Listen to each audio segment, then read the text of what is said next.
Phone tapping పై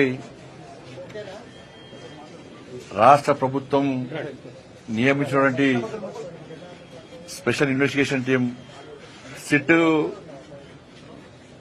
గత నెలల క్రితమే విచారణకు హాజరు కావాలని చెప్పి నాకు నోటీసు ఇవ్వడం జరిగింది.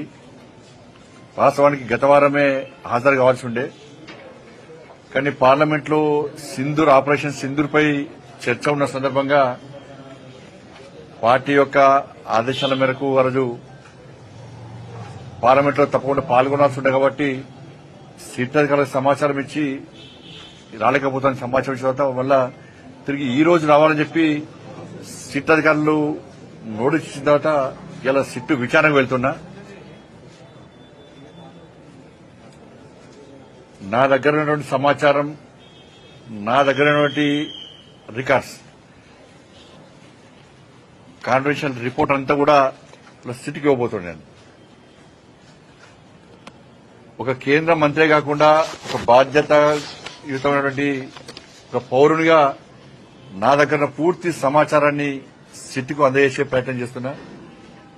ఎందుకంటే తెలంగాణ రాష్ట్రంలో అందరికంటే ఎక్కువ అత్యధికంగా నా ఫోన్ కాల్సే ట్యాప్ చేయబడ్డాయి. అసలు మొట్టమొదటి ఫోన్ ట్యాపింగ్ విషయంలో ఫోన్ ట్యాపింగ్ బయటపడింది కూడా నేనే. అందరి నా ఫోన్లు, మా కుటుంబ సభ్యుల ఫోన్లు, మా సిబ్బంది ఫోన్లు, మా ఇంట్లో పనిచేసే వర్కర్ల ఫోన్లు, మా పార్టీ నాయకుల ఫోన్లు, మా పార్టీ కార్యకర్తల ఫోన్లు కూడా ఇలా కేసీఆర్ గారి ప్రభుత్వం ఇలా అన్ని కూడా ఫోన్ ట్యాప్ చేయబడ్డాయి.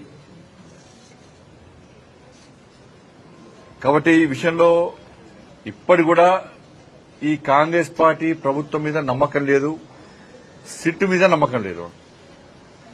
సిట్ అధికారులు పోలీసుల మీద తప్పుపడతలేము, అధికారులు మంచోళ్లే, కానీ వాళ్లను స్వేచ్ఛగా అధిక విచారణ చేసేటువంటి అవకాశం కాంగ్రెస్ పార్టీ ప్రభుత్వం, రేవంత్ రెడ్డి ప్రభుత్వం ఇస్తలేదు. ఇదంతా కూడా టైంపాస్ కోసమే. సంవత్సరాలు విచారణ పెడుతున్న కాలయాపన చేస్తున్నది. కేసీఆర్ కుటుంబంలో ఒక్కరిని ఇంతవరకు అరెస్ట్ చేయాలి. కమిషన్లు వేసినారు, టైంపాస్ చేస్తున్నారు. కమిషన్ రిపోర్ట్లు వచ్చినా చర్యలు తీసుకునే పరిస్థితి లేదు.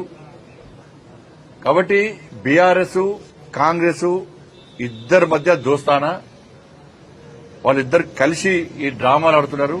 కాబట్టి దీని మీద నమ్మకం లేదు. అందుకే సీబీఐ విచారణ జరపాలని చెప్పి మేము డిమాండ్ చేస్తున్నాం. మిగతా అన్ని విషయాలు కూడా ఆ విచారణ అనంతరం మీకు వచ్చే అన్ని విషయాలు బయట చెప్తారు.